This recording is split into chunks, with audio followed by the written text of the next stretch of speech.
Debentures में आपको homework जो पिछली क्लास में दिया था that was of question number 20। I hope वो आपने क्वेश्चन कर लिया होगा बिकॉज उसके अंदर कोई दिक्कत नहीं थी। It was question number 4 also was there, question number 19 was also there, but they're all very elementary। हमने पिछली क्लास में जो कॉन्सेप्ट किया था दैट वाज कॉन्सेप्ट नंबर 1 और हम आज अपने पास स्टार्ट कर रहे हैं कॉन्सेप्ट नंबर 2। आइए जी लिखेंगे अपनी कॉपी में कॉन्सेप्ट नंबर 2।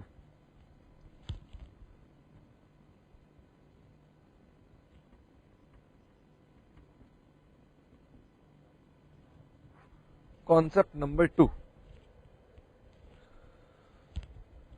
लिखें इसके अंदर amortisation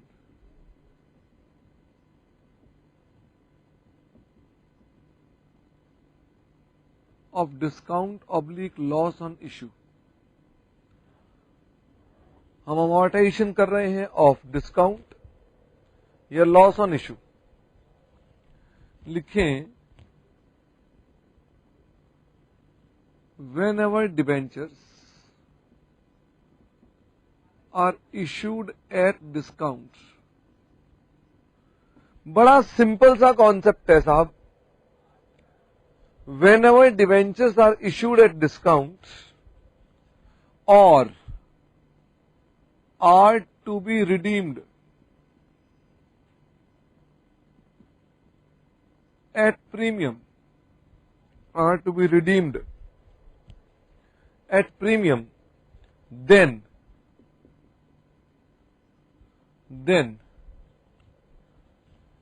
such discount or premium is recorded as, हमने पिछली क्लास में बताया था इसे रिकॉर्ड कैसे किया जाता है, loss on issue of debenture. हम उसे loss on issue of debenture के नाम से दिखाते थे। आप इसको डिस्काउंट के नाम से भी दिखा सकते थे। आप इसका नाम डिस्काउंट भी रखते थे, कहते थे ये डिस्काउंट है। फिर उसके बाद चलते हैं जी आगे अगली आइटम में। सच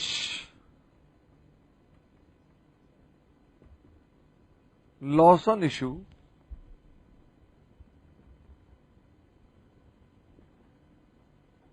or discount on issue, such loss on issue or discount on issue is to be written off, is to be written off over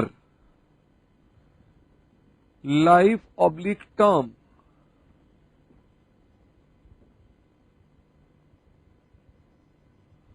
of debentures, over life oblique term of debentures and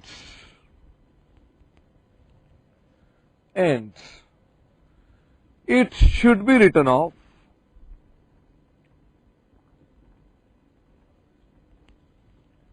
in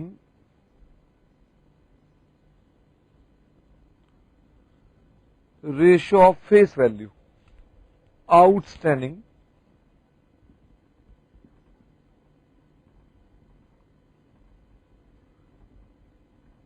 during the year।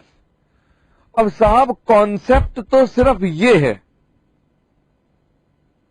Concept तो सिर्फ ये है, बात दूसरी है कि रटते रहो तो जितना मर्जी रटते रहो, सारे सवाल इससे हो जाएंगे। उसके आगे केस बनाते रहो तो रटने के लिए केस बना दिए जाते हैं कि एक केस ये कराते हैं, एक केस ये कराते हैं, एक केस ये कराते हैं। बच्चा रट लेता है, अच्छा ठीक है जी इसका आंसर ऐसे, इसका आंसर ऐसे। तो रटना नहीं है। आप मेरी बात को समझेंगे, पहले सिर्फ इधर ध्यान दीजिए, अभी कोई क्वेरी नहीं, पहले सिर्फ इसको समझिए मेरी बात को कि हम अपने पास लॉस ऑन डिबेंचर्स को इस तरह से राइट ऑफ करेंगे। ये हमने क्या लिखा है, ये हमने ये लिखा है,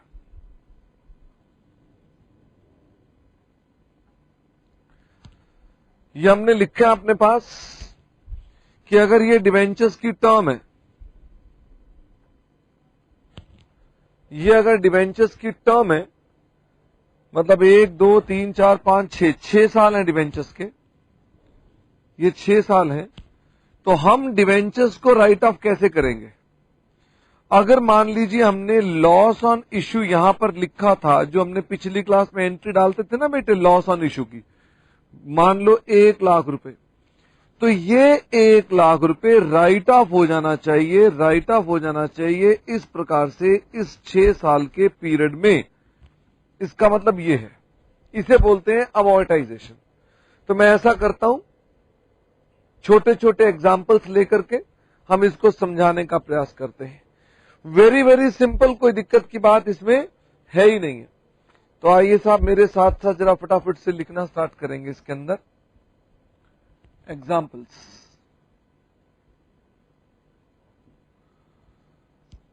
A limited issued 9% debenture rupees 1 lakh, rupees 1 lakh at 10% discount. These are redeemable at 5% premium. These are redeemable at 5% premium.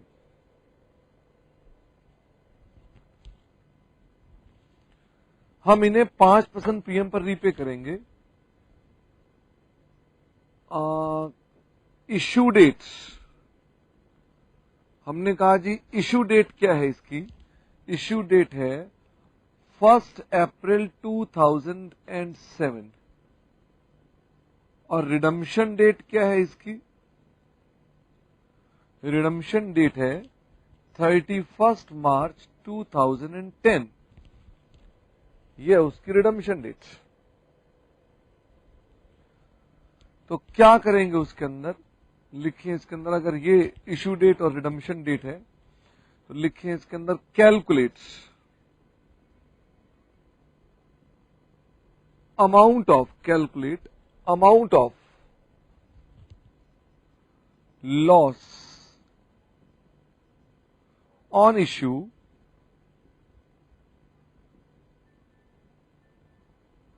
to be written off.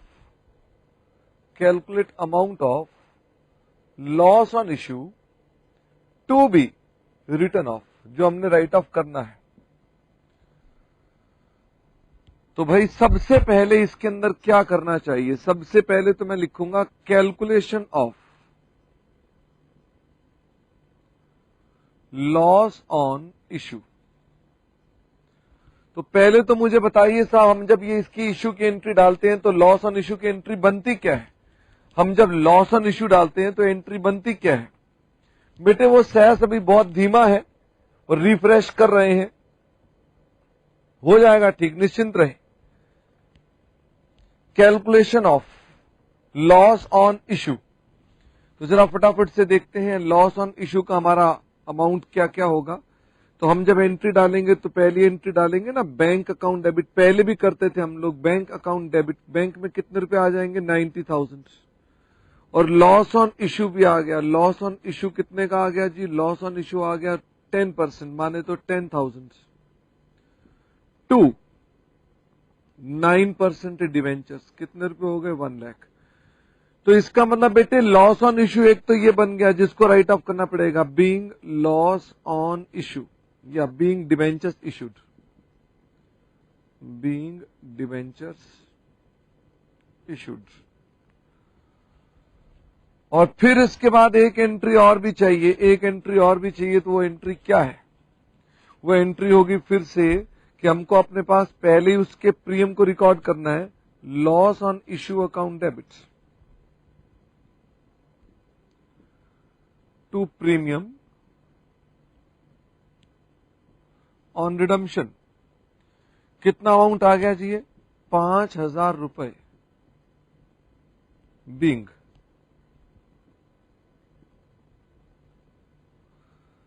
Loss on issue recorded. अब मुझे ये बताना है आपने कि कितने रुपए का अमाउंट हो गया। Therefore total loss on issue, ये टोटल लॉस ऑन इशू कितना हो गया? 15,000। तो बेटे ये राइट ऑफ जो होगा, ये राइट ऑफ कैसे होगा? वो राइट ऑफ की बात करनी है हमने कि राइट ऑफ कैसे होगा। तो बड़ा सिंपल सी बात है, बस आप मुझे बताते जाओ कि डिबेंचर्स कितने कितने आउटस्टैंडिंग है।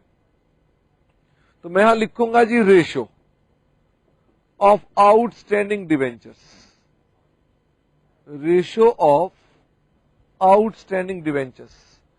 तो जरा फटाफट से आप मुझे बताएंगे, पहले साल की बात कर रहा हूं मैं, तो क्या पहले 2007 2008 में आउटस्टैंडिंग डिबेंचर्स कितने थे? हमारे पास 1 लाख रुपए के डिबेंचर्स आउटस्टैंडिंग थे। साहब मुझे रेशो ऑफ आउटस्टैंडिंग डिबेंचर चाहिए। ये रेशो जैसे ही मिलेगी बात चल सकती है आगे। ये रेशो को ढूंढना हम लोगों ने कि वो रेशो कितनी कितनी है, फिर उसके बाद आगे देखते हैं। अगले साल में 8-9 में हमारे पास जो ये रेशो का अमाउंट होगा वो कितना अमाउंट बन जाएगा, आइए चेक कर लें। ये अभी भी 1 लाख रहेगा। अब 1 लाख क्यों रहेगा भला? क्योंकि 1 लाख के ही आउटस्टैंडिंग डिवेंचर्स हैं। जब 1 लाख के डिवेंचर अभी आउटस्टैंडिंग हमने रीपे ही नहीं किए, तो यानी कि पूरे साल भर में अगर मैं फोटो बना के चलूं तो इसका मतलब यह कि पूरे साल भर में 1 लाख के डिबेंचर आउटस्टैंडिंग रहे। अगले साल भी डिबेंचर्स 1 लाख के आउटस्टैंडिंग रहे, 7, 8, 8, 9, और उससे अगले साल भी 9, 10 में भी 1 लाख के डिबेंचर्स आउटस्टैंडिंग रहे। 9, 10 कितना अमाउंट हो गया? ये 1 लाख। ये हमारे पास आउटस्टैंडिंग डिबेंचर्स है, कि ये हमारे पास रेशियो ऑफ आउटस्टैंडिंग डिबेंचर्स है जो हमारे पास बचे हुए हैं। अब मुझे फटाफट से आपने बताना है इसी रेशियो में राइट ऑफ करना है। तो बताओ अमाउंट कितना हो जाएगा? ये लीजिए अमाउंट, ये हो गया जी 15,000, और रेशियो कितने की हो गई? 1:1:1।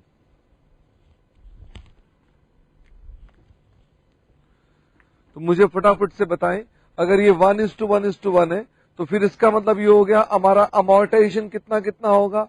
हमारा अमोर्टाइजेशन होगा पहले साल में 1/3, यानी 5,000, 5,000, 5,000। This is your amortisation. Simple. मुझे चाहिए रेशो ऑफ आउटस्टैंडिंग डिवेंचर्स। मेरी बात समझ में आ रही है? सर इस सवाल में कुछ चेंजेस करो। मैंने कहा इसको हम चेंज करके दिखाएंगे आपको कि इसके अंदर अगर हम चेंज कर दें। पहले इसे फटाफट से लिखें।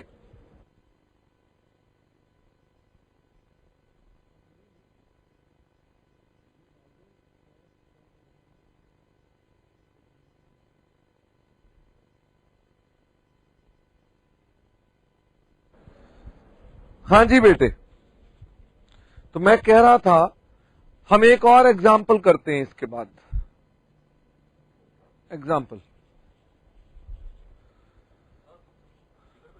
हाँ टिकट चला दो।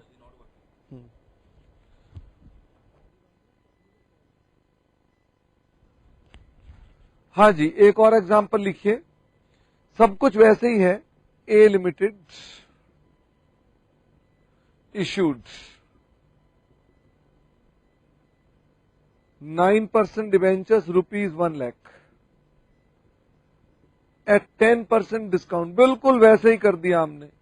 कब इशू किए? ऑन 1 जुलाई 2007। रिडीमेबल एट 5% प्रीमियम, जिसको हम 5% प्रीमियम पर रिडीम करेंगे। तो रिडम्शन कितनी कितनी है? रिडम्शन ₹20,000 ऑन 31 मार्च 2008, या 31 मार्च से अगर लिखते हैं 30 जून 2008। 20,000 की रिडम्शन यहां पर है। फिर एक और रिडम्शन है 20,000 रुपए की ऑन 31 अगस्त 2009। 31 अगस्त 2009। फिर उसके बाद रिडम्पशन है 40,000 की ऑन 30th जून 2010 और रिडम्पशन है बाकी की 20,000 ऑन 31st मार्च 2011। लो बेटे, मैंने पिछली बार रिडम्पशन की एक ही डेट दी थी। मैंने कहा था सारे डिवेंचर्स रिडीम यहां पर हो गए, यहां पर मैंने अलग अलग कर दिए।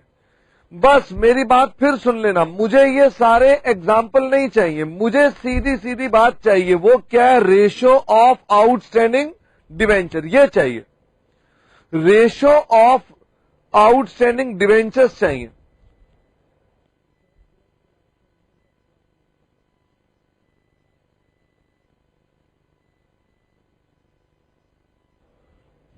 आइए मेरे साथ साथ, अब जरा मैं इसकी रेशो देखूं। अमाउंट तो इसका भी वही निकलाएगा ना, सॉल्यूशन ये लीजिए। तो लॉस ऑन इशू कितने का हो गया? लॉस ऑन इशू हो गया जी हमारे पास, दिस इज सिंपल, 15,000 रुपए। लॉस ऑन इशू हो गया जी 15,000 रुपए। Loss on issue is 15,000 rupees. तो हम इसके अंदर अगर लॉस ऑन इशू 15,000 बता रहे हैं तो इसके अंदर हमारे पास क्या क्या एंट्रीज होंगी या क्या क्या कैलकुलेशंस होंगी, आइए चेक कर ले जरा फटाफट से। तो मैंने कहा जी दिस इज 2000, पहले तो स्टार्ट करता हूं 2007 से, 2007-8। मुझे ये बताइए 2007-8, इसका मैं एक डायग्राम बनाकर दिखा रहा हूं। यहां ऊपर बनाते हैं डायग्राम। This is 2007, 8, 8, 9, 9, 10, 10, 11। हाँ जी, मेरे साथ साथ देखो, हमारे पास कितने रुपए के डिवेंचर्स हैं? मेरे पास डिवेंचर्स थे, बिगिनिंग में हमने इशू किए थे। कितने के इशू किए थे? हमने इशू किए थे 1 जुलाई। ये है बेटे इशू डेट, सब बच्चे ध्यान देंगे, नजदीक आ जाइए। ये हमने इशू किए थे 1 जुलाई को। तो 1 जुलाई को इशू किए हमने डिवेंचर्स 1 लाख रुपए के। 1 लाख रुपए के डिवेंचर इशू कर दिए। कितने पर इशू कर दिए? 10% डिस्काउंट पर। तो इसका मतलब ये हमने 90,000 रुपए की इशू कर दी और हमको यहां पर ही कितने का नुकसान हो गया था? लॉस ऑन इशू कितने का आया था? लॉस ऑन इशू आया था 15,000। अब मैं आपसे कह रहा हूं कि ये बताओ हमने रिडम्पशन कब कब करी है, जरा फटाफट से देखो। रिडम्पशन करी है 30th जून 2008, 31st अगस्त 2009, 30th जून 2010 और 31st मार्च 2011। साहब मुझे आप सिर्फ ये बताएंगे इस साल कितने आउटस्टैंडिंग डिवेंचर थे।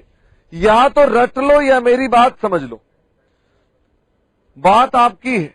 आप इनमें से एक काम कर सकते हैं, या तो रट लीजिए समझ लीजिए। तो मुझे ये बताइए कि मेरे को यहां कोई केस करना नहीं, मैंने एक पेचीदा केस आपके सामने डाल दिया है। मुझे इसके अंदर बताइए इस साल में आउटस्टैंडिंग डिवेंचर्स कितने के थे? बस सिर्फ ये बताना है आपने, क्योंकि इसी रेशो में ये राइट ऑफ होगा। तो मुझे बताइए 1 लाख के डिवेंचर्स थे 7-8 में, 7-8 में 1 लाख के डिवेंचर्स थे। ये आउटस्टैंडिंग रहे फॉर हाउ लॉन्ग? जुलाई से लेकर 31 मार्च तक। कितने बन जाएंगे साहब? ये 9 मंथ्स, 9 महीने के लिए आउटस्टैंडिंग रहे। तो मुझे बताइए ये 9 महीने के लिए हो गए, तो रेशो ऑफ आउटस्टैंडिंग डिवेंचर्स साहब ये पूरे साल थोड़ा ना रहे, ये सिर्फ रहे 9 मंथ्स के लिए। 9 मंथ की बात कर लेते हैं, कितना हो गया? 3/4 75,000। सर क्या ये कोई एएस है? जी नहीं। मैं तो कहता हूं अगर आपने 12th में ना पढ़ रखा हो तो ज्यादा आसानी होती है मुझे। वो पढ़ रखा होता है इसीलिए झंझट होता है, पता नहीं अनाप शनाप बातें पढ़ लेते हैं। अब मुझे बताएं 8-9 अगले साल में हमने 20,000 के डिवेंचर्स यहां रीपे कर दिए। तो मुझे ये बताओ इस साल में आउटस्टैंडिंग डिवेंचर कितने रहे? 1 लाख तो रहे, यहां से लेकर यहां तक 1 लाख के डिवेंचर्स तो रहे 3 महीने के लिए। फिर 20,000 कम हो गए तो 80,000 के डिवेंचर्स रहे फॉर अगेन 9 मंथ्स। इसका अमाउंट निकालो कितना आता है। हाँ जी, कितना आ गया जी? 1 लाख इंटू 3/12, ये हो गया 25,000। 80,000 इंटू 9/12, 60,000 प्लस 25,000, दिस इज 85,000। तो मेरे पास ये आउटस्टैंडिंग डिवेंचर्स मिल गए। तो हमने ये आउटस्टैंडिंग डिवेंचर निकाल लिए कि साहब ये आउटस्टैंडिंग डिवेंचर्स हैं into 9/12, this is equal to 75,000। अब मुझे ये बताइए अगले साल में 9-10 में साहब मुझे तो रेशो ढूंढनी है इसमें, बस रटना छोड़ना है। कोई भी सवाल आ जाए, जितना मर्जी डेटे चेंज कर दे, हम तो ये ढूंढ ही लेंगे क्योंकि हम तो लॉजिक के साथ काम करेंगे। इसकी बात करो। अब मेरे पास यहां से लेकर यहां तक डिवेंचर्स रहे 80,000 के डिवेंचर्स, यहां से लेकर यहां तक काउंट करिए कितने महीने बन जाते हैं। अप्रैल, मई, जून, जुलाई, अगस्त, 5 महीने। तो ये लीजिए 5 महीने। और फिर हमने कितने पैसे दे दिए थे? हमने 20,000 पे कर दिए थे। तो यहां रह गए 60,000। 60,000 मल्टीप्लाइड बाय 7/12, 80,000 इंटू 5/12, 33,333 और 60,000 इंटू 7/12। मैं इसको लिख ही लूं 35,000, 80,000 into 5/12 plus 35,000, this is coming out to be 68,333। 68,333।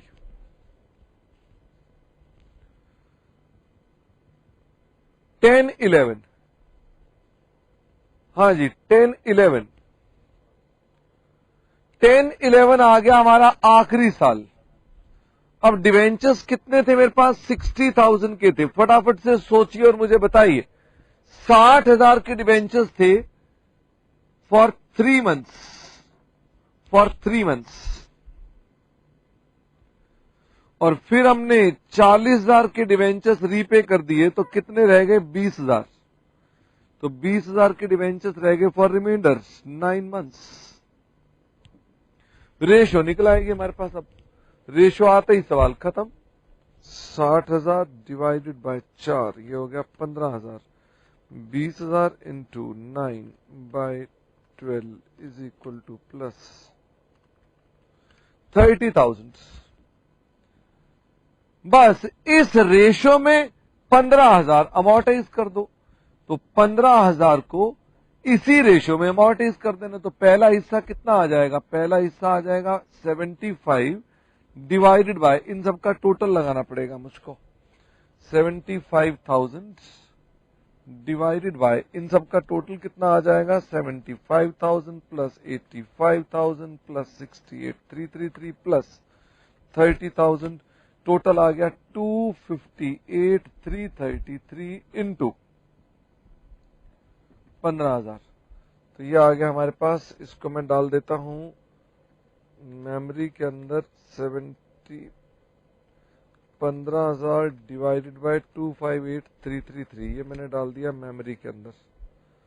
Into में 75,000, तो 4354, ये डिस्काउंट बेटे राइट ऑफ होगा। इंटू 85,000, 4935, ये हो गया 85,000 अपॉन 258,333 इंटू 15,000। फिर आ गया दिस इंटू 68,333। 3967, तो ये हमारे पास आ गया जी 258333, और इसके अंदर आ गया जी हमारे पास 68333 इंटू 15,000, और फिर आ गया हमारे पास इंटू 30,000, 1742 रुपए, 1742 रुपए। This is 30,000 upon 258333 into 15,000। तो एक बार चेक कर ले, 1742 प्लस 3967 प्लस 4935 प्लस 4354, 2 रुपए का अंतर आ रहा है, तो इसे 8 कर दीजिए और इसे 3 कर दीजिए। ये लीजिए, बस सिंपल सी बात है साहब। जितनी टर्म होती है डिवेंचर्स की, यही कॉन्सेप्ट लिखा है, ये देखो यही कॉन्सेप्ट लिखा है कि डिवेंचर्स को उनकी लाइफ के अंदर ratio of face value outstanding में डिस्ट्रीब्यूट करना होता है, बस ये कॉन्सेप्ट है। बाकी रटने की आवश्यकता ही नहीं आपको, मैं हर जगह पे ये करूंगा कि ये सिंपल सा कॉन्सेप्ट है, इस प्रकार से ही हमेशा आप अकाउंटिंग करेंगे। तो आइए मेरे साथ साथ इसकी मैं एक जर्नल एंट्री भी डालकर दिखाता हूं। तो इसकी एक जर्नल एंट्री क्या बनेगी, अगर मैं कोई चीज राइट ऑफ करता हूं तो इसकी एंट्री क्या बनती है, इसकी एंट्री बनती है हमारे पास राइट ऑफ करने की P&L account debits to loss on issue.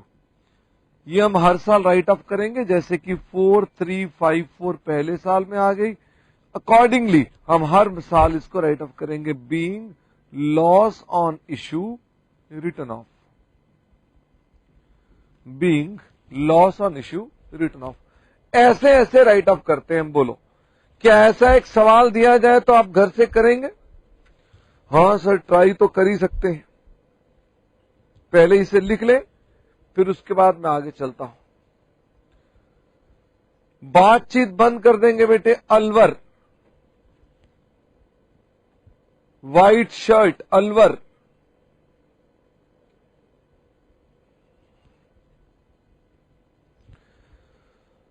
Homework में है जी क्वेश्चन नंबर 2, ये है होमवर्क।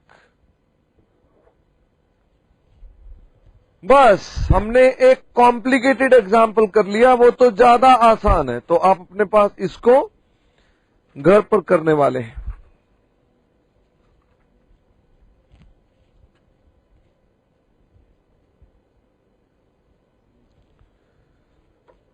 आइए जी हम आगे चलेंगे।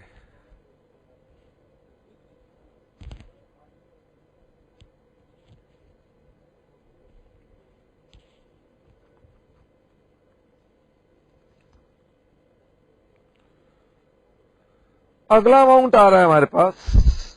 अगला जो कॉन्सेप्ट हमने लिखना है वो बड़ा एलिमेंट्री कॉन्सेप्ट है। हमने पहला कॉन्सेप्ट पिछली क्लास में किया था, और वो कॉन्सेप्ट किसका था, वो हमारे पास था इश्यू ऑफ डिवेंचर्स का। आज मैंने आपको बताया राइट ऑफ ऐसे किया जाता है, डिस्काउंट। हम एक और कॉन्सेप्ट करने जा रहे हैं, and that is concept number 3। Concept number 3 फटाफट से लिखेंगे। Concept number 3, interest on debentures account. Interest on debentures account. भाई इंटरेस्ट ऑन डिवेंचर्स अकाउंट कैसे कैसे बनाया जाता है? इंटरेस्ट ऑन डिवेंचर्स अकाउंट जो बनाया जाता है वो कैसे कैसे बनाया जाता है? ठीक है सब कुछ? अच्छा, तो भाई इंटरेस्ट ऑन डिवेंचर्स अकाउंट जो बनाया जाएगा वो किस प्रकार से बनाया जाएगा, ये लीजिए। इंटरेस्ट ऑन डिवेंचर्स, अगर कोई भी, ये पहले हमने आपको जो बच्चे सिंगल एंट्री कर रहे थे, हमने कल भी अपनी क्लास के अंदर सिंगल एंट्री कराई थी, तो वहां ही बताया था ये एक्सपेंसेस अकाउंट है। याद है एक्सपेंसेस अकाउंट जिसमें सैलरी आउटस्टैंडिंग थी? तो भाई अगर मान लीजिए मेरे पास कोई भी पहले बैलेंस बीडी है एक्रूड का, एक्रूड इंटरेस्ट का, तो वो आपको पहले डालना पड़ेगा। अगर सवाल में कोई भी एक्रूड इंटरेस्ट है तो पहले उसको लिखना पड़ेगा। हाँ जी बेटे, बातचीत बंद। आगरा। तो मैं कह रहा था ये आ गया जी बाय एक्रूड इंटरेस्ट। तथा इसके अलावा हम जितना जितना बेटे इंटरेस्ट और लगाते हैं, जो पे कर देते हैं, वो भी हमको इंटरेस्ट अपने पास यहां पे करना पड़ता है। जैसे मैं बताता हूं आपको, हम हर 6 महीने में इंटरेस्ट पे करते हैं। जनरली कंपनीज जो होती है डिवेंचर्स पर हर 6 महीने में इंटरेस्ट पे करती है। अगर हर 6 महीने में हम डिवेंचर्स का इंटरेस्ट पे करते हैं तो हम उसको अभी भी पे करेंगे। जैसे आप सैलरी पे करते थे वैसे इंटरेस्ट पे करेंगे। तो मैंने अपने पास हर 6 महीने के हिसाब से इंटरेस्ट पे कर दिया टू बैंक। ये मैंने इंटरेस्ट लगा दिया। This is interest paid during the year. ये हमने इंटरेस्ट पे कर दिया। अभी भी अगर कोई बैलेंस सीडी है, ये कौन सा बैलेंस सीडी है? ये एक्रूड इंटरेस्ट है, बचा हुआ एक्रूड इंटरेस्ट है। तो जो बाकी बच गया उसे हम क्या बोलेंगे? By P&L account. ये राइट ऑफ हो जाएगा। This is your balancing figure. इसका मतलब ये बिगिनिंग का एक्रूड इंटरेस्ट है, ये क्लोजिंग का इंटरेस्ट है। तो आपको सवाल में ध्यान से देखना पड़ेगा। अगर कोई भी ओपनिंग या क्लोजिंग का एक्रूड इंटरेस्ट है तो आपको उसे अपने पास डालना पड़ेगा। बिल्कुल सिंपल एलिमेंट्री कॉन्सेप्ट है ये। हमने एटलीस्ट ग्रुप 1 वाले बच्चों को ये समझा रखा है, और जिन्होंने ग्रुप 2 में कर रखा है उनको भी ये कॉन्सेप्ट पता है कि भाई कोई भी एक्सपेंस अकाउंट आप बनाते हैं तो एक्सपेंस आउटस्टैंडिंग यहां पर आ जाएंगे और एक्सपेंसेस यहां पर भी आ जाएंगे। जितने पे करोगे बाकी खर्चे में राइट ऑफ हो जाएंगे अपने पास। सिंपल अकाउंट है ये। We don't have a question on this concept right now. बाकी इस पर हम क्वेश्चन करेंगे थोड़े से आगे जब बढ़ जाएंगे। तो ये एक सिर्फ एलिमेंट्री कॉन्सेप्ट मुझे बताना था, तो ये हमने अपने पास कर लिया।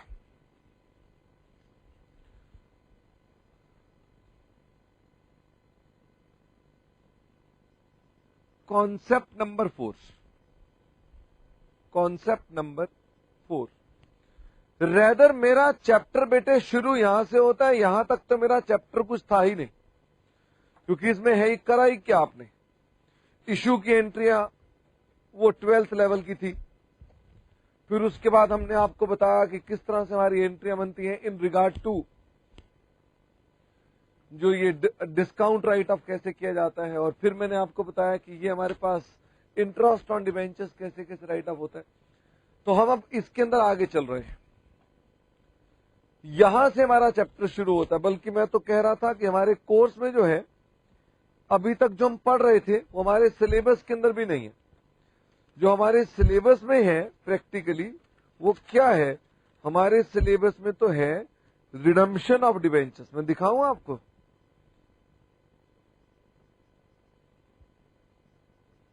ये देखो, ये हमारा सिलेबस है। सिलेबस में हमारे पास है रिडम्पशन ऑफ डिवेंचर्स। यहां से आपका चैप्टर शुरू होता है। ये underwriting of shares and debenture, ये हमारा मिसलेनियस कंपनी में आएगा। ये वाले पार्ट की बात कर रहा हूं, रिडम्पशन ऑफ डिवेंचर्स कि हमने ये समझाना है आपको कि ये रिडम्पशन ऑफ डिवेंचर्स क्या है। अच्छा, अब मेरे साथ साथ देखो रिडम्पशन ऑफ डिवेंचर्स के बारे में। ये बताओ, मैं यदि किसी को पैसे देना चाहता हूं तो पैसे देने के क्या तरीके हैं? सौरभ तुम बताओ। अगर मान लीजिए मैं पैसे देना चाहता हूं किसी को, तो पैसे देने के क्या तरीके हैं हमारे पास? सर पैसे देने के तरीके, ये भी कोई तरीके वाली बात हुई? हां, जैसे सौरभ मैं पैसे कैसे दे सकता हूं किसी को? सोचना, लटका लटका कर दे सकता हूं। बोलो ठीक कह रहा हूं सौरभ? मेरे पास जैसे बेटे मैंने 1 लाख रुपए देने अपने पड़ोसी को। सर आपको हमेशा पड़ोसी के एग्जाम्पल लेते हो। मैंने 1 लाख रुपए देने अपने पड़ोसी को, तो मैं कैसे उसे 1 लाख रुपए दूंगा? एक तरीका तो है, वो मेरे घर में रोज मांगने आता है, कह रहा भाई साहब मेरे पैसे दो। मैं कहता हूं आज तो है नहीं, कल आ जाना। फिर वो नेक्स्ट डे बेचारा आता है, मैं उसे 5,000 पकड़ा देता हूं, कहता हूं ये 5,000 रखो, बाकी अगले हफ्ते लेना। फिर वो बेचारा फिर गालियां देता हुआ चला जाता है, फिर अगले हफ्ते फिर आ जाता है। इस तरह से मैं पेमेंट उसे लटका लटका कर दे सकता हूं। This is one method. क्यों सौरभ, एग्री करते हो? दूसरा तरीका है कि मैं उसे लटकाता नहीं, तुरंत पैसे पकड़ा देता हूं। ध्यान से मेरी बात को सुनो, मैं उस आदमी को पैसे तुरंत ही वापस कर देता हूं। लो भाई साहब, अपने पैसे अपने हाथ में रखो। जब मैं पैसे तुरंत उसको दे देता हूं तो ये कौन सा केस बन गया? ये बन गया कि मैं उसे लमसम पेमेंट तुरंत कर देता हूं। ये एक तरीका हो गया हमारे पास। फिर उसके बाद तीसरा तरीका भी है। हाँ, बच्चे कई सोच रहे हैं तीसरा तरीका भी है। तीसरा तरीका यह है कि मैं कह रहा हूं पैसे नहीं है, मेरे से मेरी घड़ी ले जाओ। ये नहीं मैं उसको पैसे कैसे देता हूं, मैं उसे कहता हूं भाई साहब पैसे तो है नहीं है, आप मेरे से मेरी घड़ी ले जा सकते हो। इसका मतलब मैं उसे अपनी घड़ी भी दे सकता हूं, क्योंकि पैसे ही नहीं है मेरे पास। और बस तरीके तो तीन ही है। इसके बाद वाला तरीका तो मत सोचो। इसके बाद का तरीका जो आप सोच रहे हो वो गलत सोच रहे हो। पता कौन सा तरीका सोच रहे हो? सर पैसे ही दो ही मत, मैं उसकी चर्चा नहीं कर सकता। पैसे देने के तरीके की बात चल रही है कि पैसे देने के कितने तरीके हैं। ये पैसे रीपे करने के ही तरीके बताए मैंने आपको। इन्हीं को हम लोग अपने पास मेथड्स ऑफ रिडम्पशन कहते हैं। मेथड्स ऑफ रिडम्पशन, बस जो आप मुझे कह रहे थे वही मैं यहां लिखूंगा। मैं रिडम्पशन कैसे कर सकता हूं, लिखें रिडम्पशन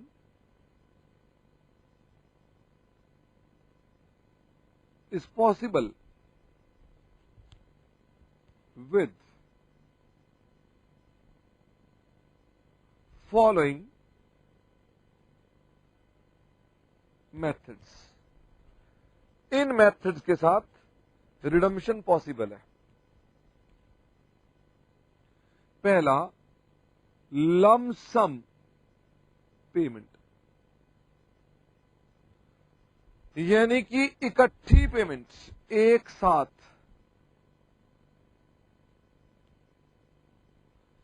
सारे के सारे पैसे एक साथ दे देना, एक साथ। दूसरा, दूसरे में पेमेंट कैसे कर सकते हैं हम लोग? हम पेमेंट लटका लटका कर सकते हैं। तो वो कैसे हो गया भाई? पेमेंट अगर हम लटकाते हैं तो कैसे कैसे कर सकते हैं? लिखे उसके अंदर पेमेंट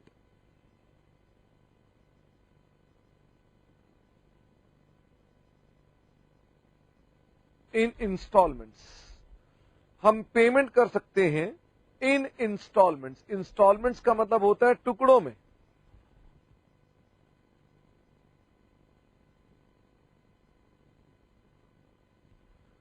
हम पेमेंट कर सकते हैं टुकड़ों में।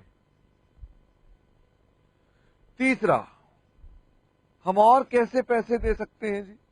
तीसरा तरीका भी है पेमेंट करने का, पेमेंट बाय कन्वर्जन।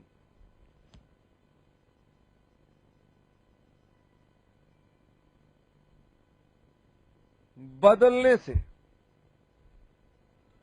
बदलने से का मतलब क्या हो गया कि भाई मेरे पास पैसे नहीं है, मैं उसको कोई चीज घड़ी दे देता हूं अपनी। डिवेंचर होल्डर्स को मैं कहता हूं भाई साहब कुछ और चीज मुझसे ले जाओ, तो इसे हम बोलते हैं बदलने से। ये हमारे पास मेथड्स ऑफ रिडम्पशन है।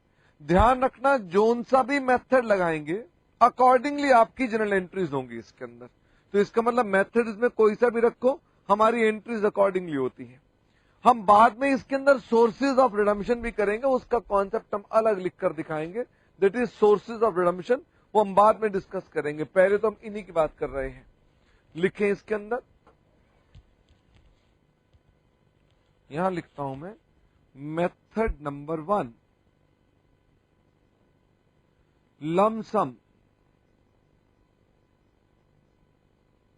रिडम्पशन। लमसम रिडम्पशन, हम जब पेमेंट कर देते हैं एक साथ, इकट्ठी पेमेंट कर देते हैं। डिवेंचर होल्डर्स को कहते हैं भाई साहब पैसे इकट्ठे ले जाओ, तो लिखें when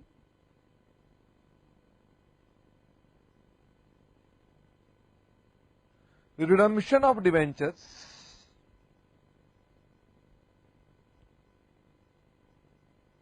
is made, is done for all debentures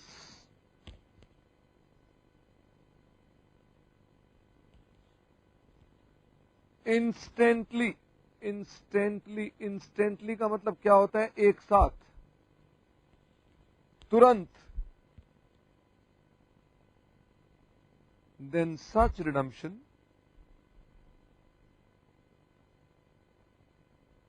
is called lump sum.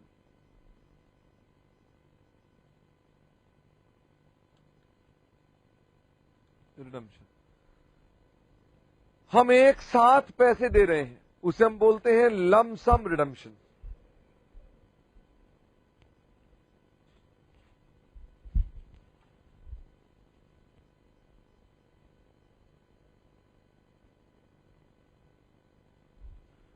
आइए जी आगे चलें। Journal entries,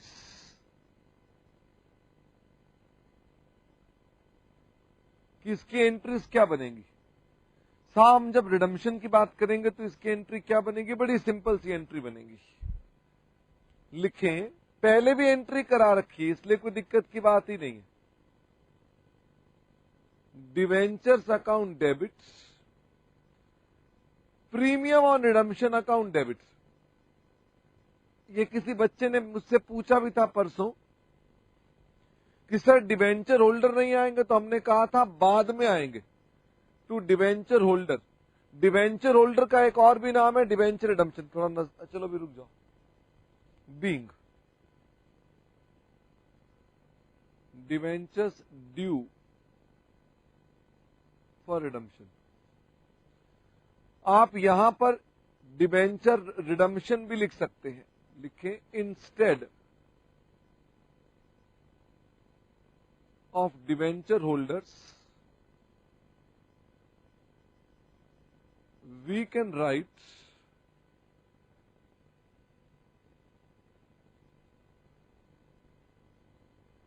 debentures redemption account. We can write debentures redemption account.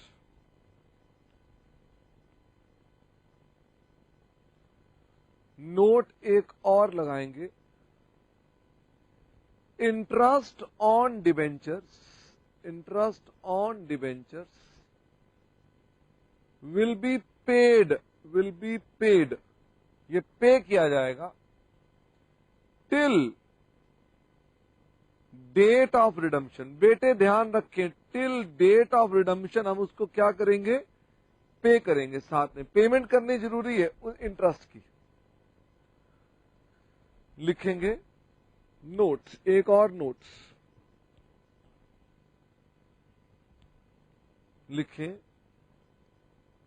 अभी नोट नहीं लिखते, अभी अगला पॉइंट लिखते हैं, फिर उसके बाद नोट लगाते हैं इसका। डिवेंचर होल्डर्स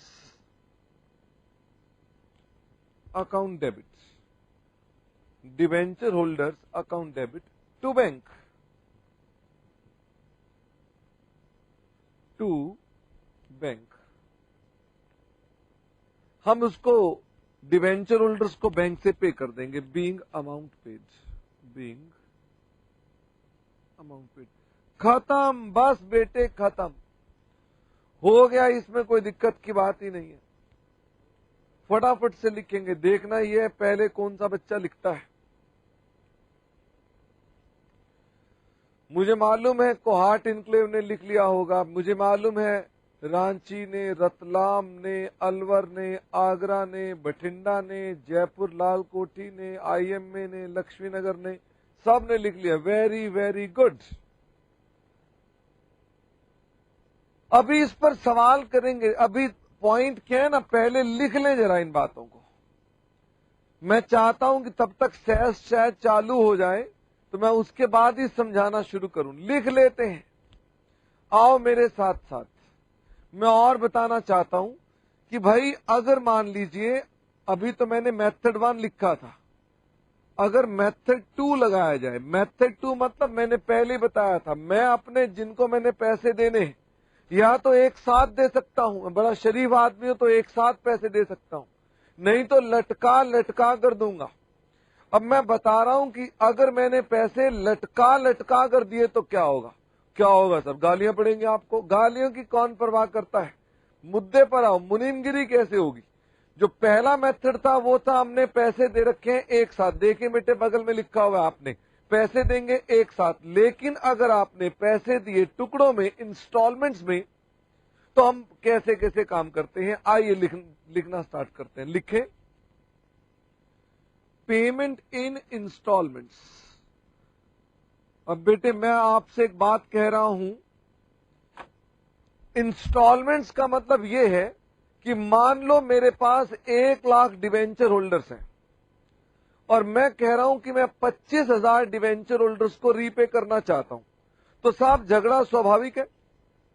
जैसे समझ लो मैं आपके पास आकर कह रहा हूं, देखो चलो छोड़ो सवाल कैसी की तैसी, मेरी बात सुनो। अचानक मेरे हृदय में एक परिवर्तन आ गया है, मैं 100 बच्चों की फीस वापस करना चाहता हूं। वो देखो हाथ खड़े करने शुरू कर दिए नालायकों ने, वो कह रहे हैं सर हमारी फीस वापस कर दो, हमारी फीस वापस कर दो। अगर मैं सबको वापस कर रहा हूं तो बात खत्म हो गई, फिर तो किसी को टेंशन ही नहीं है भाई, या तो मैं सबको पैसे वापस कर दूं तो कोई झगड़ा नहीं। क्यों भाई सौरभ तुम बताओ, मान लीजिए मेरे पास 100 ही बच्चे हो और मैं 100 के 100 को वापस कर रहा हूं, तो क्या लड़ाई होगी? नहीं लड़ाई होगी। लेकिन अगर मान लीजिए बच्चे हो मान लो 7,000 और मैं उनमें से 100 को वापस करना चाहता हूं, तो झगड़ा हो गया ना उसके अंदर। अब उस झगड़े का क्या इलाज है? उस झगड़े का यह इलाज है कि मैं पेमेंट कैसे करूंगा उन आदमियों को। मैं उन 100 आदमियों के लिए 2 काम कर सकता हूं। पहला तरीका तो ये कि मैं वो लक्की ड्रॉ निकाल लूं। क्यों सौरभ? या तो लक्की ड्रॉ निकाल लो, या एक और तरीका है बोली लगा लूं। बोली लगा लूं कि भैया कौन कम पैसे लेना चाहता है, मैं 100 बच्चों को रिफंड करूंगा, कौन कम लेना चाहता है। तो एक बच्चा हाथ खड़ा करता है, कह रहा है सर मुझे आधी फीस ही वापस कर दो। तो देखो बगल वाला कह रहा है नहीं नहीं मुझे तो आप 1/4 वापस कर दो। मुकाबला करा दिया मैंने। मुकाबले में मैं कह रहा हूं भाई जो सबसे कम मांगेगा उसको रिफंड कर दूंगा मैं। हाँ मुझे मालूम है सहस होता तो आप लिख देते 1 पैसा 5 पैसे कुछ तो दे दो। वही चीज मैं आपको बताना चाहता हूं कंपनियां भी करती हैं। अगर कंपनियां सबको रीपे कर रही हैं तो झंझट ही नहीं, सबको रीपे कर देंगे तो किस बात का मुकाबला है। लेकिन अगर वो टुकड़ों में पेमेंट करती हैं तो एक मुकाबला चालू हो जाता है कि टुकड़ों में किसका लक्की, कौन बनेगा करोड़पति, कौन है वो, मुकाबला चालू हो जाता है। इसमें नहीं होता।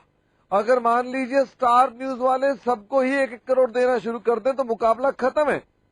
मुकाबला यहीं पे चालू हो सकता है पेमेंट इन इंस्टॉलमेंट्स का। तो यहां लिखेंगे अपने पास, हम लिखें there can be number 1, there can be redemption by drawing lots। Drawing lots मतलब लॉटरी निकालिए, या हो सकता है कि बाजार में ऑक्शन कीजिए। ऑक्शन को बोलते हैं ओपन मार्केट्स ऑपरेशन। या तो बाजार में जाके ओपन मार्केट ऑपरेशन करो, इससे भी काम हो सकता है। बस बेटे बस। तो लिखिए in case of open markets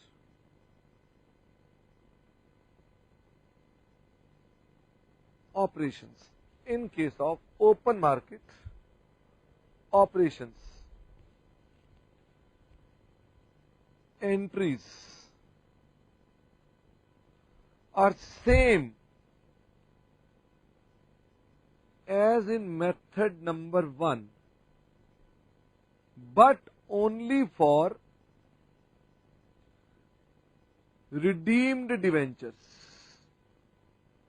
एंट्रियां same होती हैं, बस यही वाली एंट्रियां होती हैं, बस फर्क इतना था, ये एंट्रियां थी फॉर ऑल डिवेंचर्स और ये एंट्रियां होती हैं for a small lot.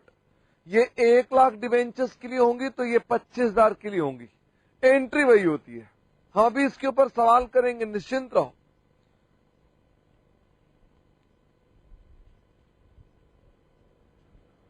Cess का क्या सीन है भाई? बुलाओ शेखर को बुलाओ। हाँ जी बेटे, लिखें तब तक। यहां लिखें open market operations. Open market operations बेटे, ओपन मार्केट ऑपरेशंस भी लिखें। लिखें, इसके अंदर एंट्री क्या बनती है?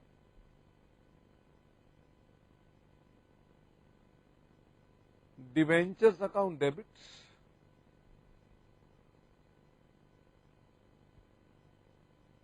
टू डिवेंचर होल्डर्स या डिवेंचर रिडम्पशन अकाउंट। एक काम करें ना, मैं इसको दोबारा से लिखता हूं। ओपन मार्केट ऑपरेशंस में डिवेंचर्स अकाउंट डेबिट, थोड़ा नजदीक आना, ये होगी with face value. Face value. और इनको आप अपने पास जो पेमेंट कर रहे हैं डायरेक्ट दिखाएं। मैं बताऊंगा मैंने डिवेंचर होल्डर क्यों हटा दिया। टू बैंक, ये आएगा x interest amount. To gain on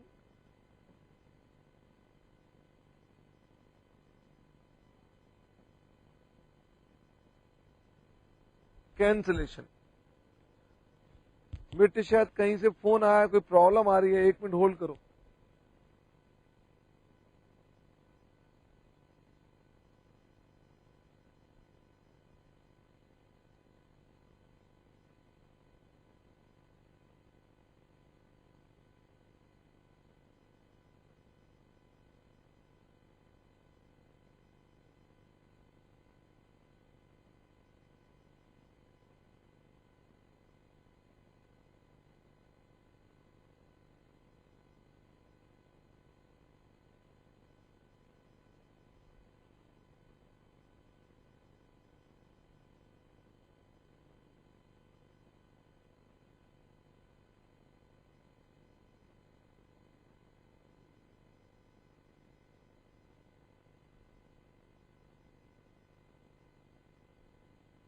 हाँ, तो उसमें वीडियो प्रॉब्लम आई तो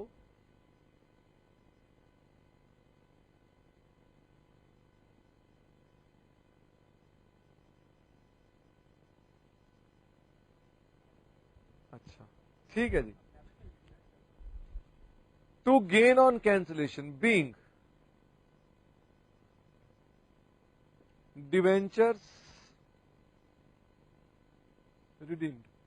बेटे चूंकि कम्युनिकेशन नहीं हो रहा है, कुछ सेंटर्स पर इश्यूज आ रहे हैं जो पता नहीं चल रहे हैं, तो जिन बच्चों को जैसे कुछ परेशानी आ रही है, उनके यहां पर जैसे कई जगह बारिश है, उस वजह से इस पर परेशानी है, तो उनके लिए फिर ये दोबारा कहीं क्लास रीप्ले करानी होगी, तो आप अपने सेंटर कोऑर्डिनेटर को कह के रीप्ले करवा लीजिएगा, क्योंकि हमें इस बारे में जानकारी नहीं मिल रही है। Debentures account debit to bank to gain on cancellation, balancing figure. और इसके बाद हम अपने पास और क्या लिखते हैं, और लिखेंगे notes. Interest on debentures will be paid up to date of redemption. Up to date of redemption। एक तो हम इंटरेस्ट देंगे जी up to date of redemption, और इसके अलावा notes. If question is silent assume, अगर क्वेश्चन साइलेंट है तो एज्यूम कर लें एक्स इंटरेस्ट, फिर आप एक्स इंटरेस्ट मान करके सवाल को करना शुरू कर देंगे। note. Gain on cancellation will be transferred to capital reserve. Gain on cancellation will be transferred to capital reserve. हम उसे कैपिटल रिजर्व में ट्रांसफर कर देंगे।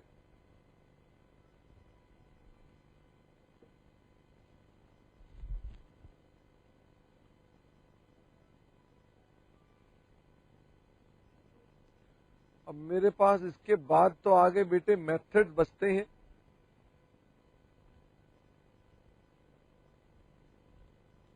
अब लिख लिया हो तो मुझे बताओ, फिर उसके बाद हम आगे चलते हैं। पहले मैं सोच रहा हूं आज क्योंकि सहस नहीं है तो हम अपने पास इन बातों को लिखते जाएं।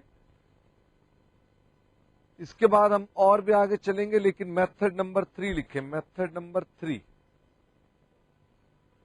कन्वर्जन। इस बार मई 2011 में इस बार भी कन्वर्जन का सवाल आया हुआ है। कितने नंबर का है ये मैं बता देता हूं आपको।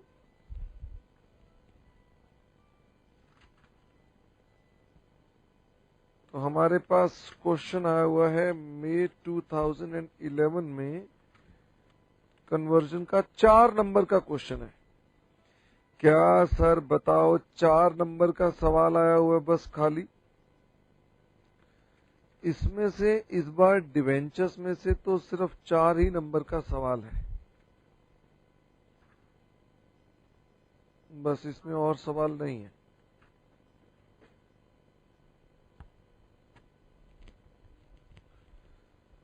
तो लिखना शुरू करें पहले कन्वर्जन, फिर उसके बाद हम आगे चलेंगे। लिखें when debentures are not paid in cash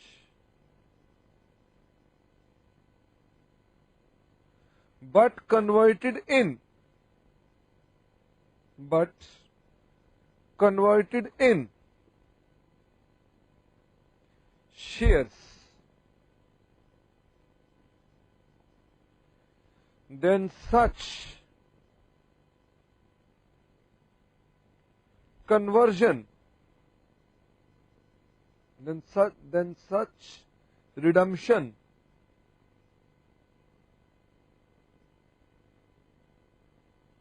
is called conversion. हम उसे तब कन्वर्जन बोलते हैं।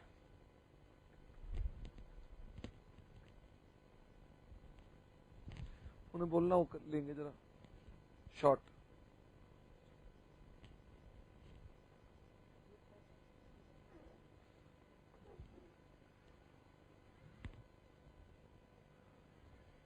बेटे अभी 2 मिनट में लिख रहे हैं, जरा इसका एक शॉट लेना है हमने, क्योंकि अभी ये ठीक हुआ नहीं है तो हम इसका शॉट लेंगे एक बार। फटाफट से रुको।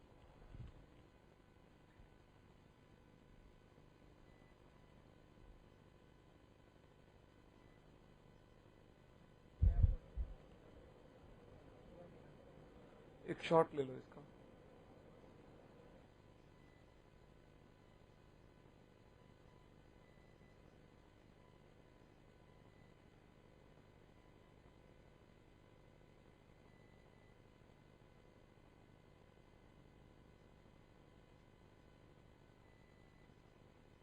लो बेटे बस फटाफट हो गया काम। अब तो शॉट लेना था एक, क्योंकि असल में इसका प्रिंटर खराब चल रहा है, तो खराब प्रिंटर को हमने उसको शॉट ले लिया है। तो अब इसका प्रिंट आउट निकालने का प्रयास करेंगे, देखते हैं ये R&D वर्क करती है कि नहीं।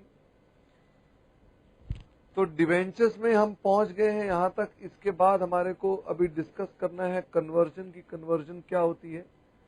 फिर वैसे ही हमारे पास इसके आगे सोर्सेज ऑफ रिडम्पशन भी आएंगे कि रिडम्पशन के कुछ सोर्सेज भी होते हैं। सोर्सेज बेटे कि जैसे मान लीजिए मैं किसी को पैसे देना चाहता हूं तो उसके लिए बड़ा आवश्यक है कि मेरे पास कुछ पैसे होने भी चाहिए।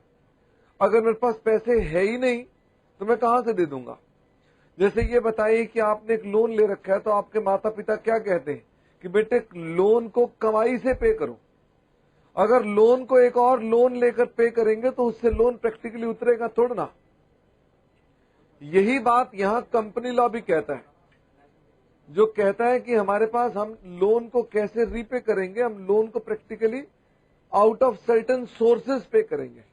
और उन्हीं सोर्सेज को अगर आपने सुना हो तो सिंकिंग फंड कहा जाता है, जिसकी चर्चा हम गहराई से करेंगे। सिंकिंग फंड क्या होता है, तो हम अपने पास अब इसको सिंकिंग फंड पर आ रहे हैं, तब तक ये उसका शॉर्ट ले रहे हैं। मैं असल में सामने आ नहीं सकता जब तक ये शॉर्ट ले रहे हैं।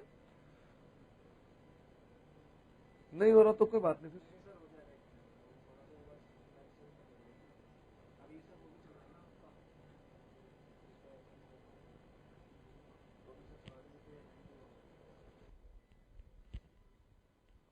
अच्छा मैं रुक गया। तो भाई हमारे पास जो मेथड्स हैं, उन मेथड्स के अंदर हमने आपको बताया कि 3 मेथड थे, और उसके बाद हम सोर्सेज की बात भी कर रहे थे कि सोर्सेज कौन कौन से हैं। तो आइए जरा मेरे साथ साथ फटाफट से हम देखना स्टार्ट करते हैं। अब आ जाओ आगे भाई। नहीं वो दोनों पन्ने हैं ना। चलो मैं इसको रब कर देता हूं। नहीं मैं इसको रब कर लेता हूं, इतनी जगह को रब कर लेता हूं मैं। ये लीजिए, मैं इतने में और लिख लूंगा, फिर उसका बाद में शॉर्ट ले लीजिएगा आप। तो ये भी मैंने यहां से रब कर दिया, और इसे भी रब कर देते हैं हम लोग।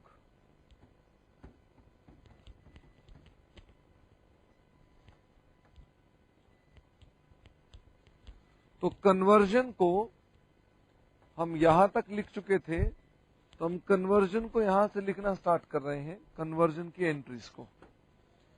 तो ये लीजिए, ये मैं यहां से लेकर यहां तक अलग कर दिया, और अब इसके आगे कन्वर्जन की एंट्रीज लिख रहा हूं कि कन्वर्जन की एंट्रीज क्या क्या बनेंगी। तो लिखें इसके अंदर सबसे पहली एंट्री क्या बनेगी, डिवेंचर्स अकाउंट डेबिट।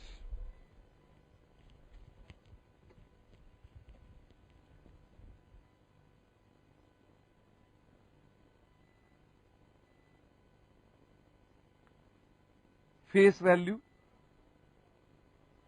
अगर इन्हें प्रीमियम देना है तो premium on redemption,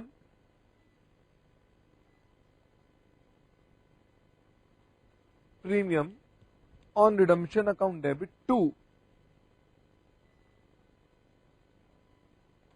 debenture holders being debentures due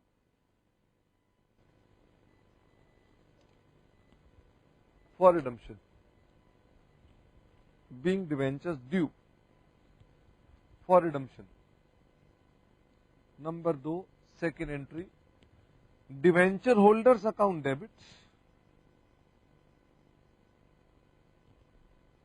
debenture holder account debits. और इसे क्रेडिट किसे करेंगे, अपने पास हम इनको दे रहे हैं जैसे equity share capital security premium being debentures settled. Number of shares कैसे निकालते हैं, number of shares to be issued is equal to amount payable, थोड़ा नजदीक जाओ, डिबेंचर होल्डर्स डिवाइडेड बाय, किसे डिवाइड करना पड़ेगा हमको, डिवाइडेड बाय इश्यू प्राइस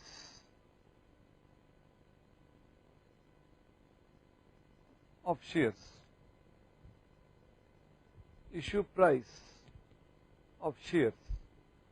बस ये उसकी कन्वर्जन की एंट्री है। जो 4 नंबर का सवाल इस बार भी एग्जाम में आया हुआ है, वो इसी मुद्दे पर आया हुआ है। तो it is very to understand, very easy to understand, इसमें कोई ज्यादा परेशानी है ही नहीं हमारे पास। आइए जी, इसके बाद हम चलते हैं आगे अगले पॉइंट के ऊपर।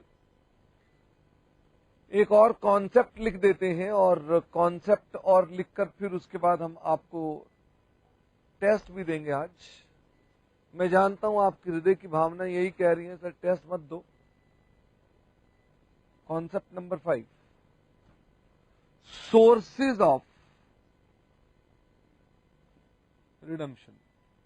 लो, sources of redemption, section 117C of companies act.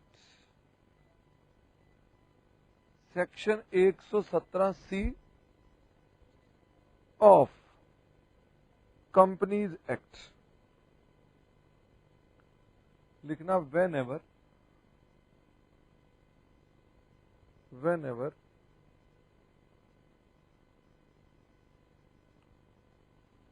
redemption of debentures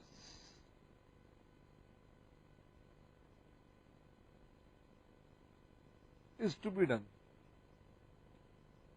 जब जब रिडम्पशन ऑफ डिबेंचर्स करनी पड़ती है, there must B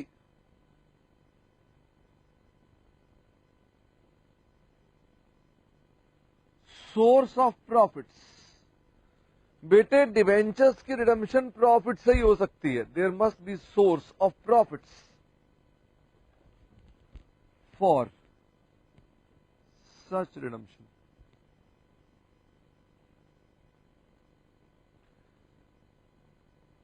Source is not required for conversion. Source is not, थोड़ा नजदीक जाओ, source is not required for conversion.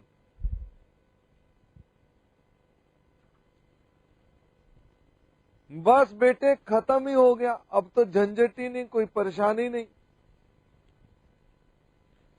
लिखेंगे इसके अंदर, source of profits can be, number 1, profit and loss appropriation account, और दूसरा क्या हो सकता है, सिंकिंग फंड या debentures redemption fund. Debentures redemption fund.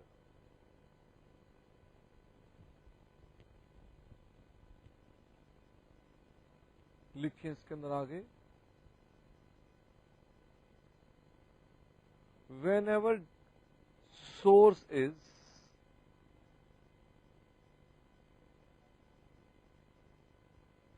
profit and loss appropriation,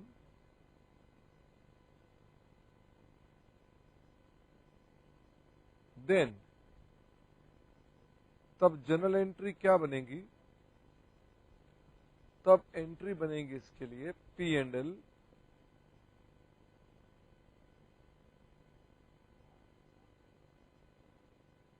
appropriation account debit to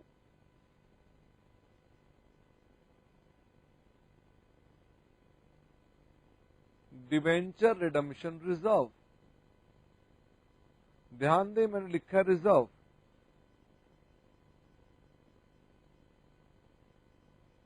being debentures reserve created.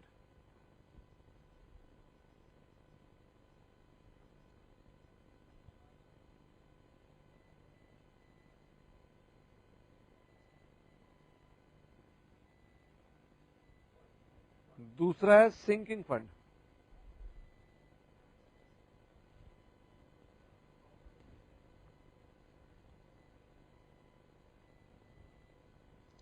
दूसरा है sinking fund.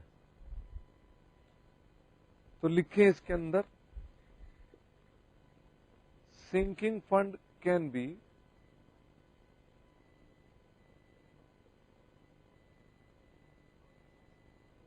Cumulative और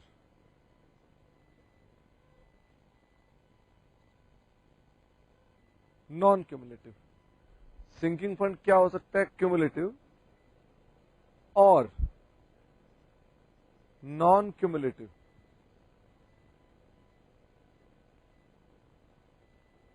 अलवर में बेटे बातचीत चल रही है।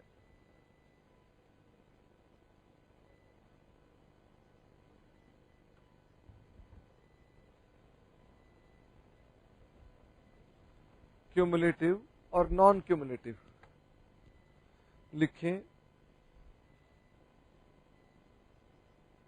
If question is silent always assume.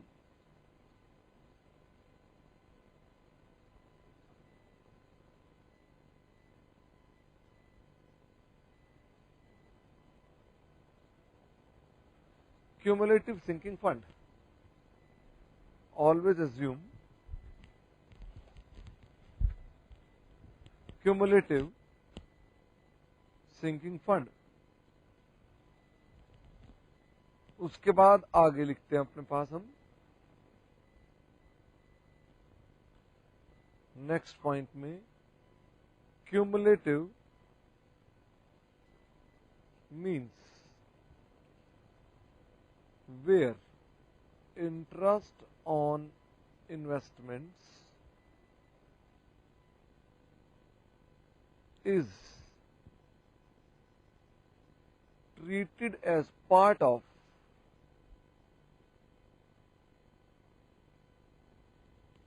sinking fund।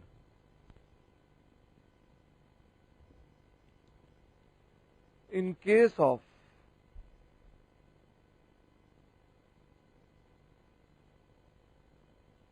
non-cumulative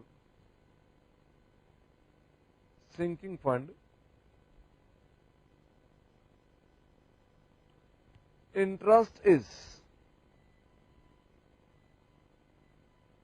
ignored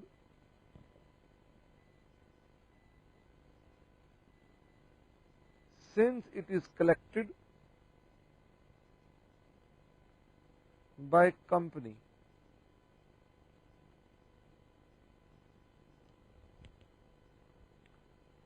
itself, क्योंकि वो कंपनी अपने आप उसे कलेक्ट कर लेती है।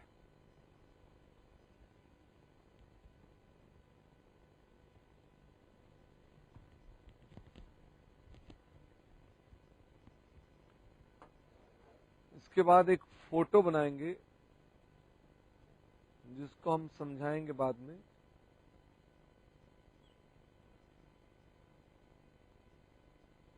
ये है कंपनी,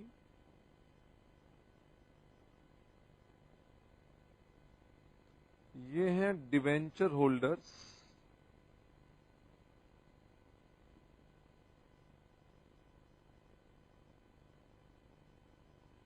ये हैं डिवेंचर होल्डर्स,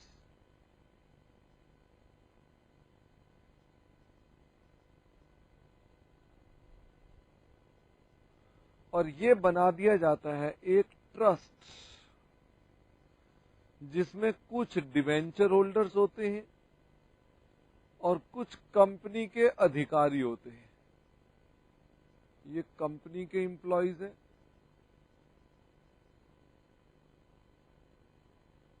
और ये डिवेंचर होल्डर्स होते हैं।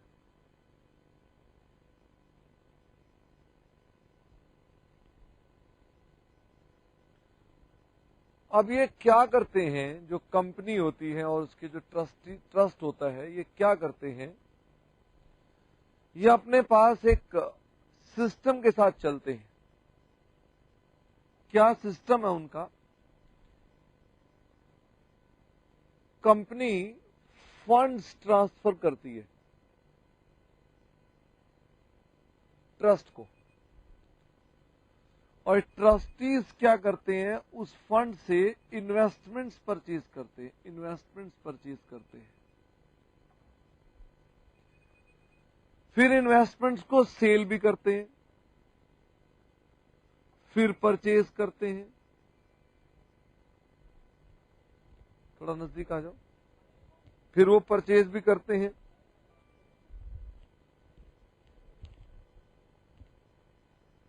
इसका मतलब वो ये प्रथा चलाते रहते हैं परचेज करने की, सेल करने की। और अगर मान लीजिए उसका इंटरेस्ट ऑन इन्वेस्टमेंट्स हो तो इंटरेस्ट ऑन इन्वेस्टमेंट भी ट्रस्टी लेते हैं अगर ये क्यूमुलेटिव हो तो, और इंटरेस्ट कंपनी लेती है अगर नॉन क्यूमुलेटिव हो तो।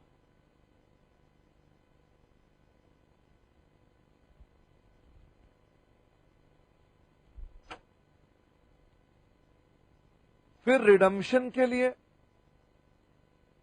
ये पैसे कंपनी को पे कर देते हैं, फिर फंड ट्रांसफर होता है और कंपनी इनको रीपे कर देती है, कंपनी इनको रीपे कर देती है। ये थी हमारी ट्रांजैक्शन नंबर 1, ये थी ट्रांजैक्शन नंबर 2, ये थी transaction number 3, transaction number 4, transaction number 5, transaction number 6, transaction number 7। इतनी सारी ट्रांजैक्शंस होती हैं। ये मैं आपको बता रहा हूं सिंकिंग फंड कैसे काम करता है, इसको समझना पड़ेगा हमको, क्योंकि हमारे लिए टेक्निकल है। ये सेक्शन 117C चल रहा है इस समय, घबराने की बिल्कुल बात नहीं है। ये हमने सिर्फ ट्रस्टीज का एक आपको आइडिया दिया कि इस तरह से वो लोग काम करते हैं। तो हम इसके अंदर जनरल एंट्रीज बताएंगे आपको कि जनरल एंट्रीज क्या क्या होती हैं। जनरल एंट्रीज लिखना स्टार्ट करेंगे। सबसे पहली entry, for transfer of funds to trust. Debentures trust बोलते हैं इसको, इसको ट्रस्ट बोल दो ऑब्लिक डिवेंचर्स ट्रस्ट। हम जब ट्रस्ट को पैसे देते हैं तो उसके अंदर एंट्रीज क्या क्या बनती है, इसमें 2 एंट्रीज बनती है। एक तो एंट्री बनती है P&L appropriation account debit 2,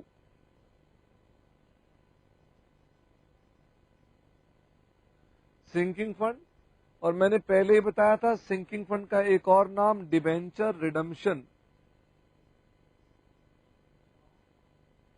fund.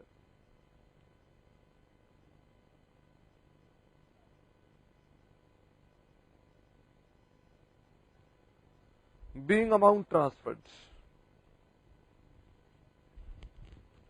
Being amount transferred.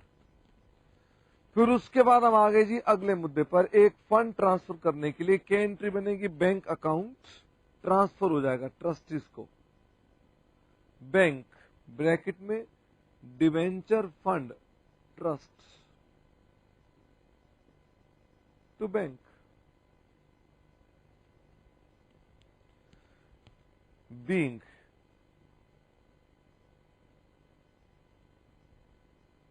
Amount transferred to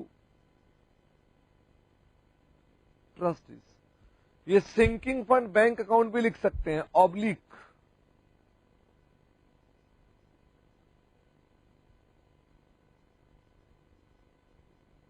sinking fund bank.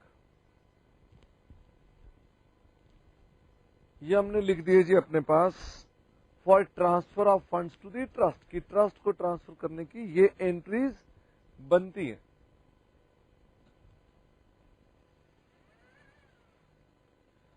ये बड़ी सारी एंट्रीज हैं, हम इसमें से कुछ ज्यादा नहीं करेंगे। दूसरी एंट्री भी लिखवा देते हैं, फॉर परचेज ऑफ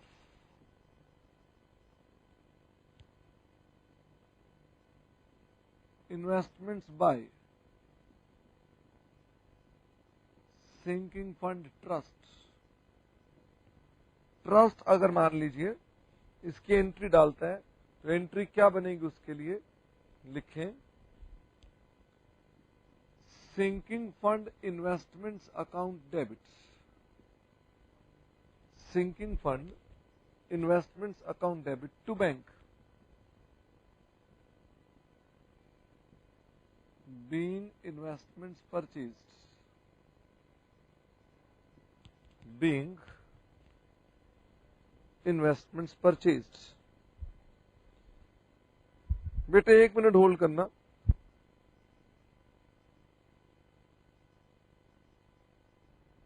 ये हमने परचेज ऑफ इन्वेस्टमेंट्स करी थी कि हमने इन्वेस्टमेंट्स खरीदी है, तो ये इन्वेस्टमेंट खरीदने की एंट्री आ गई।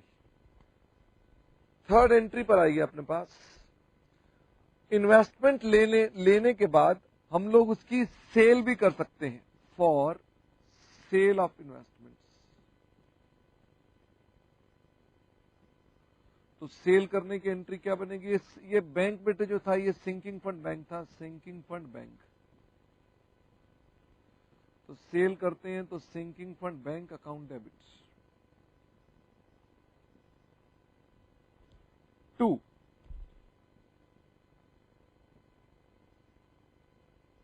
Investments, sinking fund bank account debit to investments being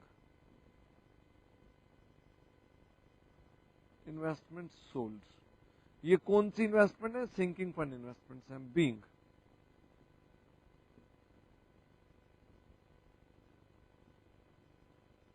investment sold.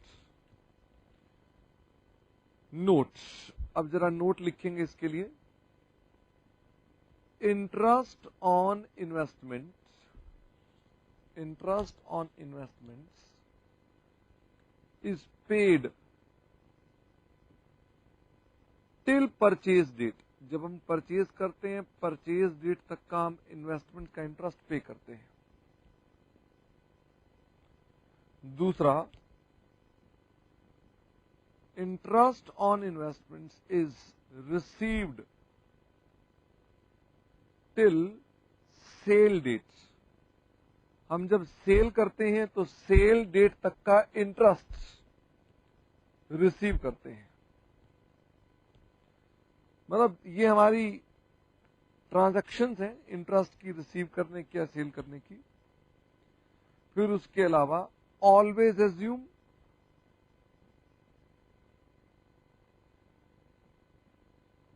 X interest transactions.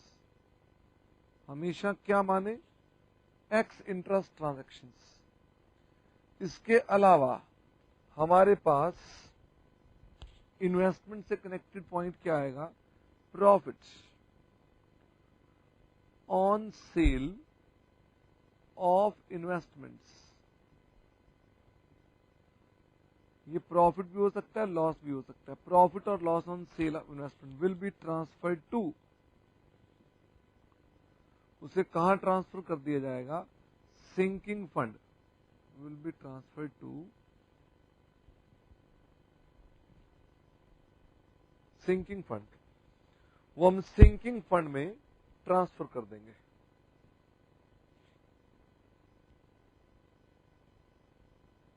Will be transfer to sinking fund, full stop. आगे लिखिएगा चौथे नंबर की entry, interest on investments with a sinking fund bank account debit, sinking fund bank account debit to interest on sinking fund investments.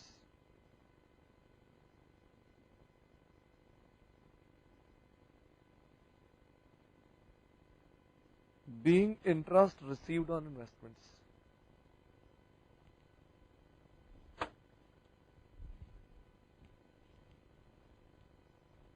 आगे लिखेंगे पांचवा, in case of non-cumulative sinking fund, interest will be received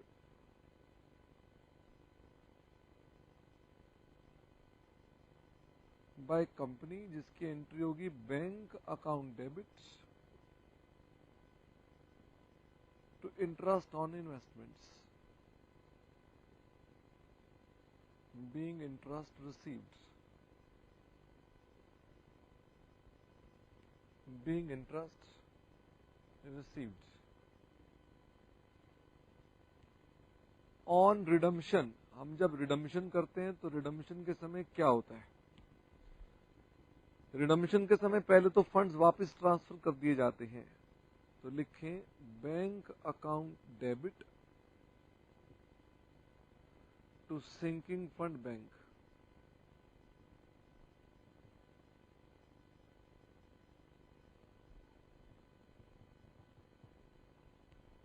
being amount transferred. दूसरा point, second, sinking fund account debit to DRR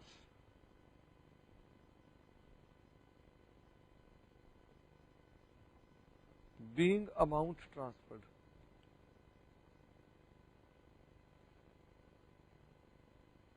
हम DRR में इसका amount transfer कर देते हैं। Third point, profits on cancellation of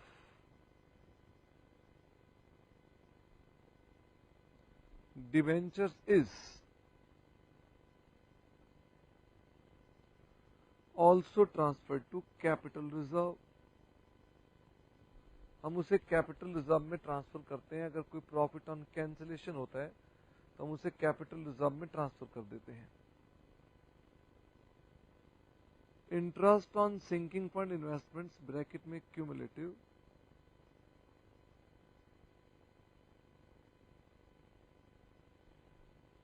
is transfer to, हम उसे कहां ट्रांसफर कर देते हैं, सिंकिंग फंड इन्वेस्टमेंट्स क्यूमुलेटिव वाले को, to sinking fund account.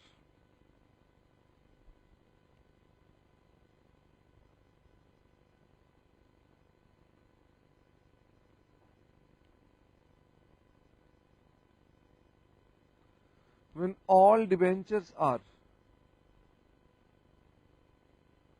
redeemed, DRR is transferred to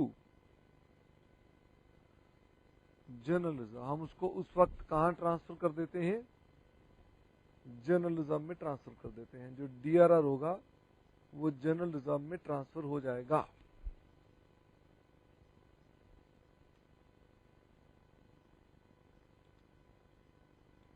Investments can be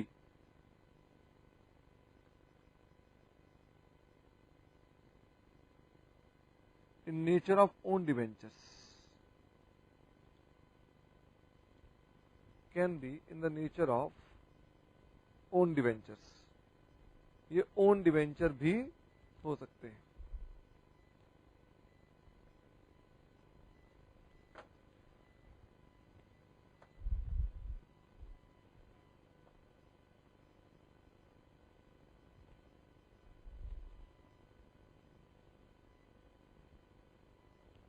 अब देखना यह है कि पहले कौन सा बच्चा लिखता है।